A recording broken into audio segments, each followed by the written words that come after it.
Halfway through the week, hello and welcome to Business Daily. I'm June in Seoul. Let's get started with a glimpse of today's highlights. After posting better than expected growth in the first quarter, eyes are now on how the Korean economy will do in the remaining half of this year amid the government's new economic initiatives. Amid rising poverty among Korea's elderly, some private firms and the public sector have rolled up their sleeves to create more good quality jobs for seniors even after retirement. These stories and more coming right up.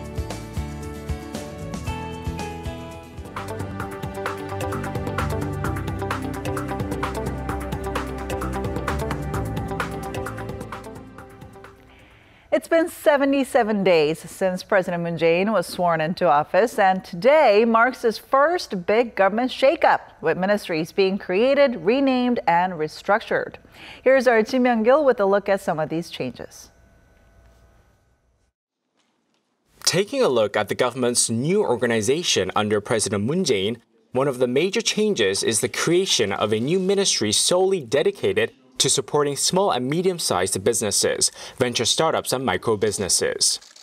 The Ministry of SMEs and Startups had its status elevated from the previous government's Small and Medium Business Administration, signaling President Moon's promise to allow small and medium-sized firms to compete on a level playing field with Korea's major conglomerates.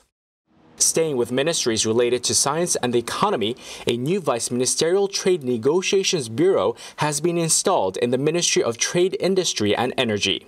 The Ministry of Science, ICT, and Future Planning has been given a new name, the Ministry of Science and ICT. A Vice Ministerial Science Innovation Headquarters has been created within the renamed Science Ministry. Another noticeable change is the dissolution of the Ministry of Public Safety and Security, which was created in November 2014, in the wake of the Seoul ferry disaster which claimed the lives of more than 300 people.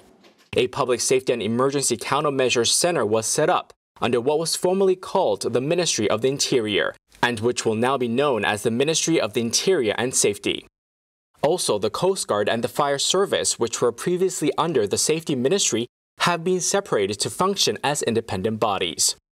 Finally, the role of Vice Ministerial Chief of the Patriots and Veterans Affairs Ministry has been elevated to that of a minister. The National Assembly approved the government reorganization bill last week, and it was given the green light at Tuesday's cabinet meeting. Kim Myung-gil, Business Daily. Rival parties are at odds over a recent decision to halt the construction of new nuclear plants as part of government's goal to shift away from nuclear energy. In a meeting of the National Assembly's Trade and Industry Committee, Trade Minister Baek Eun-gyu fielded questions over President Moon's energy policies. He also addressed a controversy surrounding an independent committee tasked to decide whether to permanently halt the construction of two new nuclear reactors. The ruling Democratic Party says expanding the independent panel to include ordinary citizens would ensure it reaches a fair and objective decision. Government data shows that fine dust levels here in Korea fell by 14% after the shutdown of several coal-fired power plants last month. According to the Ministry of Environment, fine dust concentration was found to be significantly lower after 8 power plants across the country temporarily halted operations for 1 month. Based on the results, the ministry reached a conclusion that shutting down the plants is a highly effective short-term solution in reducing fine dust levels. The government will shut down the 8 power plants for a year starting next spring and plans to decommission coal-fired power plants that are over 30 years old by the year 2022.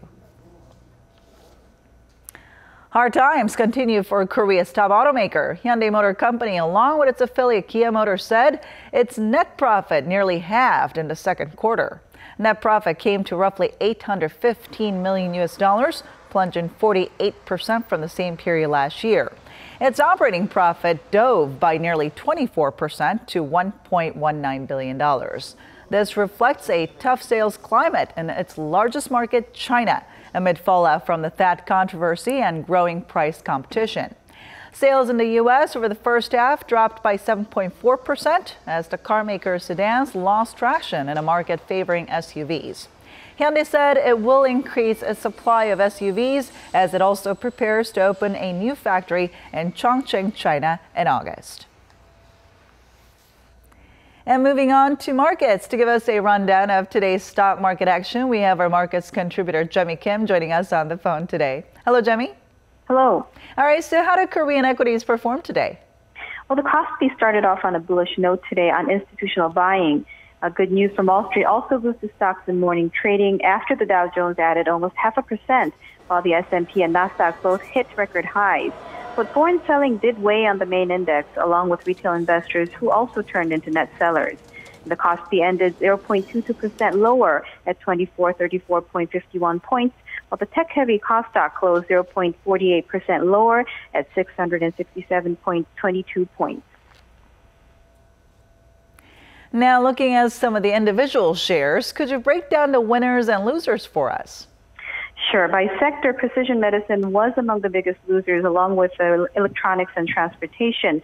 Market cap leader Samsung Electronics closed at 0.32% lower. And another Samsung Group affiliate, IT solutions provider Samsung SDS, ended 8.95% down. And in general, IT stocks took a beating, mainly on profit-taking. Chipmaker SK Hynix, despite estimating record high second quarter earnings on Tuesday, ended 5.11% lower. Investors showed a muted reaction to the earnings report, which were in line with market estimates and actually had already been priced into SK Hynix shares. Now, on the other hand, banks and financials were the winners today, along with steel and automakers. Korean Bank rose 0.84%, while POSCO added 2.01%, and Hyundai Motor rose 1.37%. Then what events are lined up for the remainder of the week that could have a bearing on local stocks? Right. Well, overseas, there's the U.S. Federal Reserve's July FOMC meeting, of course, which kicked off on Tuesday. So investors are expected to stay on the sidelines until the end of that meeting. Previously, Fed Chair Janet Yellen hinted that the central bank was still on track for a gradual interest rate hike, which soothed investor concerns and brought stability to the markets. Analysts now expect the Fed to stay on its current course at the latest FOMC meeting. Back here in Korea, President Moon Jae-in is meeting with the country's top business leaders on Thursday and Friday, and the results of that gathering will be another factor that may affect investor sentiment. The Moon administration has been seeking to reform the Jebo, many of which hold significant influence over Korean markets and, of course, the overall economy. So the meeting could provide signals on the Jebo reform policies that President Moon may have in mind. This has been Jemmy Kim for Business Daily. Total tax payments by Korean citizens this year are likely to surpass earlier government estimates by roughly $13 billion. The Ministry of Strategy and Finance says it's forecasting overall tax revenue to reach around $303 billion for 2017. Now, this would put the total tax burden ratio at 20%, representing an all-time high. Taxes collected from the beginning of this year to the end of May were $10 billion more compared to the amount collected over the same period in 2016. Tax receipts by local governments is estimated to increase to $71 billion, largely due to a hike in cigarette taxes. The Korean economy has been on a solid recovery track in the past few months, leading to speculation that we could be seeing the fastest growth seen in years. For more on what to expect in the remaining half of this year, we have our Oh Soo-young joining us in the studio today. Hi, Soo-young. Hi, June. All right, so we've seen better than expected growth in the first quarter thanks to rising exports. Now, the Bank of Korea is set to release second quarter figures on Thursday. What's on the cards? Well, most experts expect the Korean economy saw steady growth in the second quarter as the country's IT exports, mainly semiconductors and displays, continue to see strong global sales and rising unit prices. However, the better-than-expected 1.1% growth seen in the first quarter of the year might be difficult to beat. Brokerage firms are estimating quarter-on-quarter growth between 0.6% and 0.7% and around 2.6% on year. While the impact of China's economic retaliation over the deployment of a THAAD battery in Korea has taken its toll alongside other uncertainties, the global trading environment and investments in IT have been favorable. So it seems like we'll be seeing fair results, a substantial year-on-year growth. Though private consumption remains weak, consumer confidence in the economy is at a 6.5-year high in anticipation of the new administration's economic policies. All right, so I guess the question now is how economic growth will shape up in the remaining half of the year, especially when the government's new economic initiatives are beginning to materialize. Yes, there are high expectations of a significant recovery in the domestic economy, while growth in exports and investment are likely to simmer down in the second half of the year. Strong exports and rising unit prices may slow down if the price of oil falls and there's a lower base effect. So in the second half of the year, it seems the health of domestic economy will have a large impact on growth, with the supplementary budget playing a leading role. The new supplementary budget, which was passed by the National Assembly last week, is focused on boosting income for the average Korean household. It pledges some $10 billion to create new jobs in the public sector and support small businesses and tech startups. The government will also offer incentives to businesses that hire more permanent workers and financial support for mothers on maternity leave, as well as daycare centres and nursing homes for the elderly. The budget supplement could add an extra 0.2 percentage points to this year's economic growth rate. In fact, the Finance Ministry on Tuesday said this year's GDP could grow at the fastest pace since 2014, upgrading its projection to 3% from its previous forecast of 2.6%. An annual salary of about $20,000 would have a multiplier effect of creating roughly $1 million in assets based on current interest rates of around 2%. So investing roughly $10 billion in jobs could create a multiplier effect of around $500 billion for the domestic economy. And also the budget primarily focuses on job creation and expansion in the social welfare system. And then these schemes would contribute to the consumption activity and in turn in raising the economic growth momentum. And the government's new economic policies, also announced on Tuesday, aim to boost consumption-led growth and tackle various structural problems. These include high youth unemployment, income polarization, and ballooning household debt, which stands at more than $1.1 trillion. Stricter loan regulations were introduced in June, and other debt control measures are expected to be announced in August. But experts say we'll have to wait and see how these measures may play out. Well, I guess these structural problems won't be going away anytime soon. Now, what are some of the other long-term goals that the government must also work on? Well, the government is looking to achieve growth that is inclusive and sustainable, a sharp change from the model centred around conglomerates and key industries that Korea had relied on for decades. But as you said, it won't be an easy ride. The Bank of Korea lowered the country's potential annual growth rate to the 2.8 to 2.9% range through to the year 2020. It marks the first time the number has fallen below 3%, with experts saying the downgrade is largely due to concerns about future productivity. The total factor productivity is getting worse, mainly due to underdevelopment in the service sector and a high level of regulation. Secondly, I would say it's because the capital accumulation tends to be sluggish as the investment weakens due to the maturity of the current economy and expanded uncertainty for the future.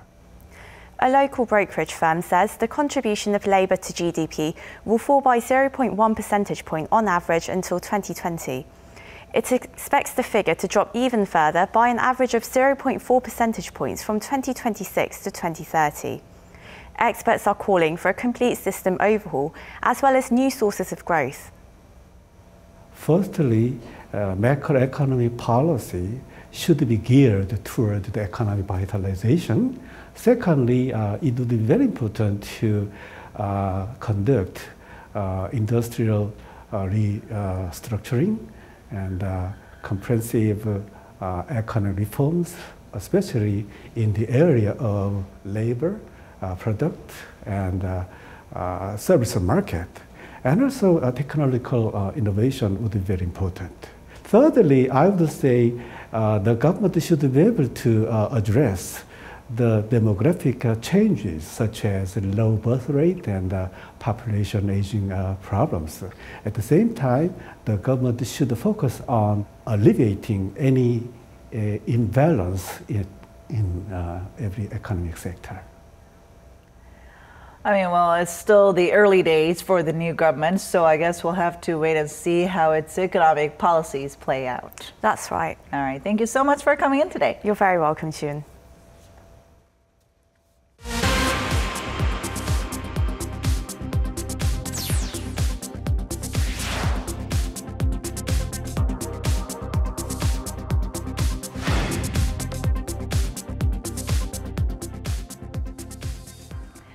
Despite recent advancements in machine translations, digitally translating one language to another is still quite difficult. So, Korean tech firm Naver is rising up to the challenge, launching a new software that it hopes will enable smoother and more accurate translations.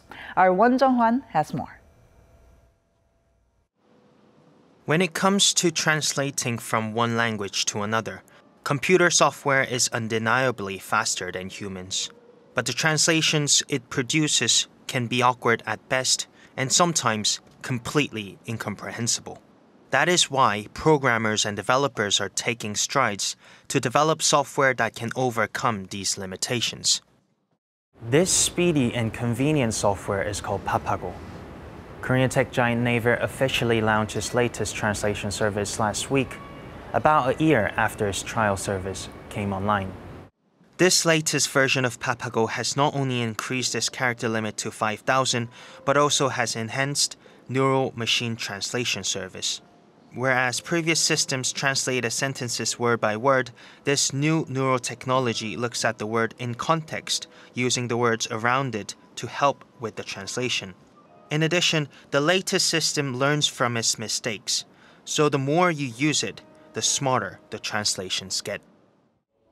There are a lot of good databases to learn, and it is our goal to steadily expand this database within the AI translation. Since there is a lot of previous data and advanced equipment for machine translation, I expect that machine translators can be more accurate than the ordinary human standard in the next 8 years.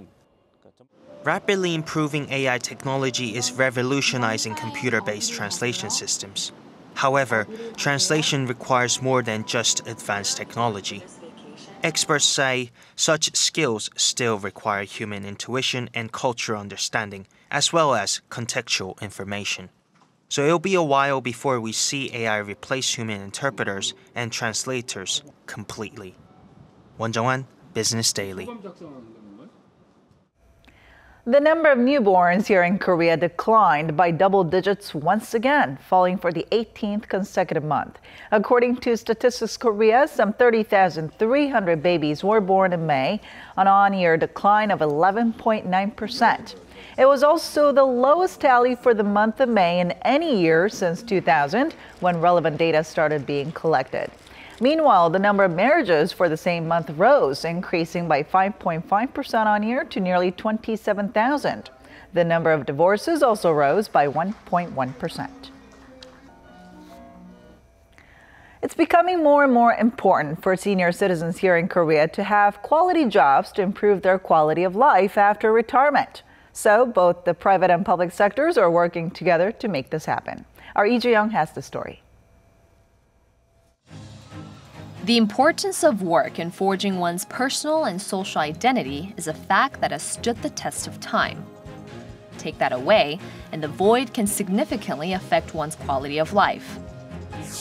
This may be particularly pertinent to Korea's senior citizens. Having no work for seniors not only entails financial struggles, but it can also affect their health and damage their self-esteem. This can eventually affect their overall quality of life. Well aware of this problem is social enterprise Wonju Senior Consumers Cooperative, whose mission is to fundamentally solve problems like poverty and isolation among seniors.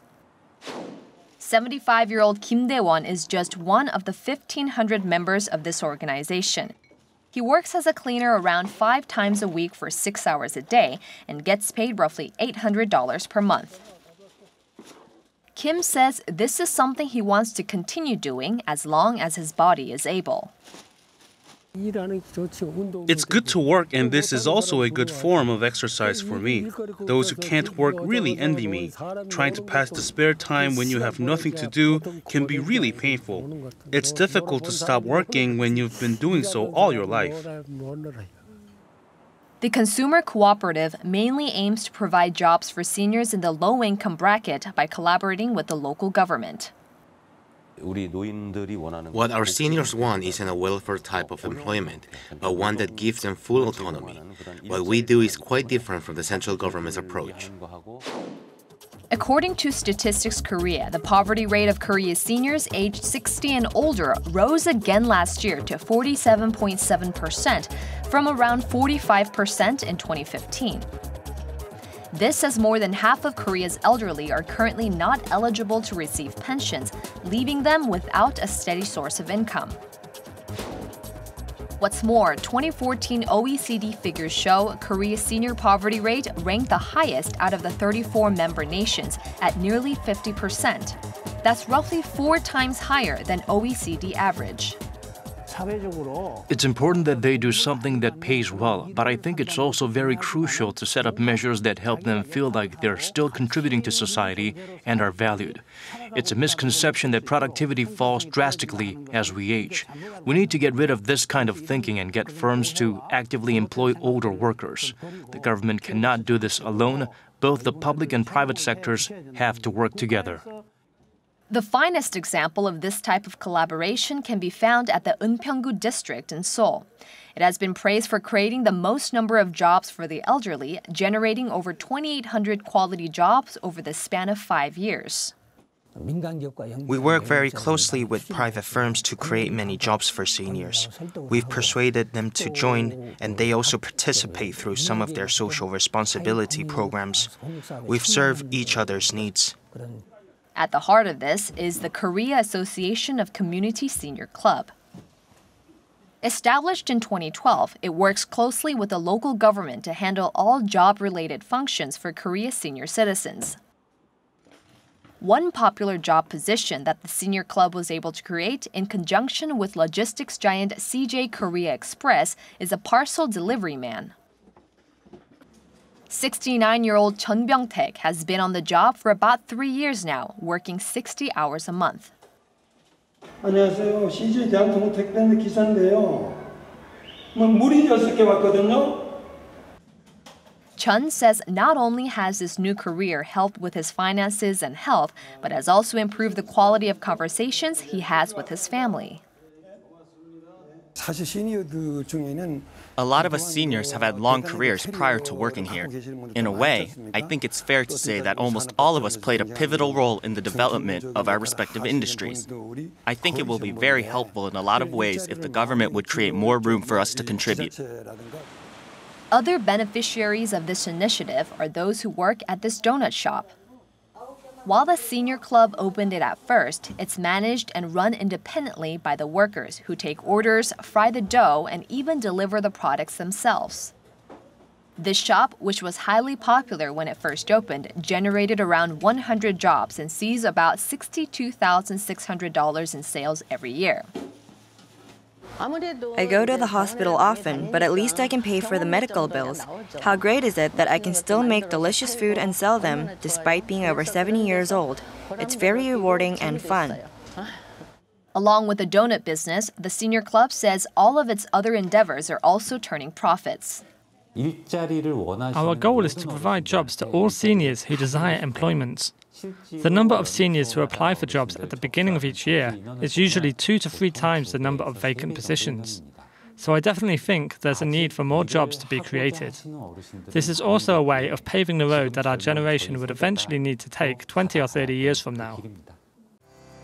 With Korea's average life expectancy higher than ever before, an environment where seniors can continue to contribute to society is being called for. Lee Ju-young, Business Daily.